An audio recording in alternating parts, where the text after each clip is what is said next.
కరీంనగర్ జిల్లా మానకొండూరు చెరువు వద్ద ఎలుగుబంటి సంచారం కలకలం రేపింది. అటవీశాఖ సిబ్బంది పోలీసులు తీవ్రంగా శ్రమించి దాన్ని బంధించారు. తెల్లవారుజామున ఆలయం వద్ద చెట్టుపైకి కూర్చున్న ఎలుగుబంటిని చూసి స్థానికులు భయాందోళనకు గురయ్యారు. అటవీశాఖ అధికారులకు సమాచారం అందించారు.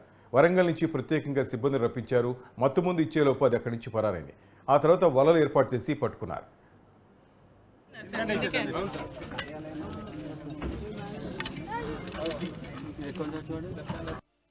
గతంలో సైతం వీళ్ళకి ఒక ఎక్స్పీరియన్స్ ఉంది. అనేక సందర్భాలలో ఉమ్మడి కర్ణాటక జిల్లా వ్యాప్తంగా ఈ ఎలుగుబంట్లు ఇతర వన్యప్రాణులు సంచరించడం చాలా ఆనవాయితీగా, ఎందుకంటే అంతరిస్తున్నటువంటి ఫారెస్ట్ అలాగే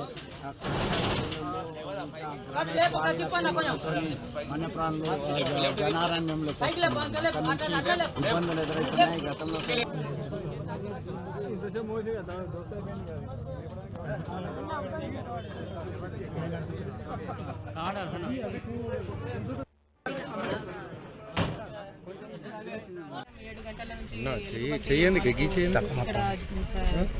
జనాల ఆవాసాల మధ్యలో సంచారం చేస్తూ ఒక చెట్టు పైన ఎక్కి కూర్చోవడం తెలిసింది. దాన్ని రెస్క్యూ చేయడం కోసం మనము వరంగల్ నుంచి రెస్క్యూ టీం వెళ్ళడం జరిగింది.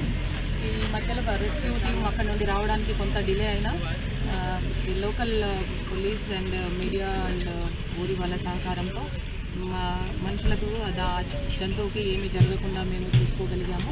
రెస్క్యూ టీం వచ్చిన తర్వాత దానికి మత్తు ఇంజక్షన్ వేయడానికి ప్రయత్నించగా అది పొలాల వైపు వెళ్ళిపోయి ఇంకొక 2 గంటలు అది బూషెస్లో దాక్కోవడం వల్ల కొంత ఆలస్యం జరిగింది. కానీ సక్సెస్ఫుల్గా డాక్టర్ గారు దాన్ని మత్తు ఇంజక్షన్ ఇచ్చి పట్టుకోవడం జరిగింది. దాన్ని రెస్క్యూ చేసి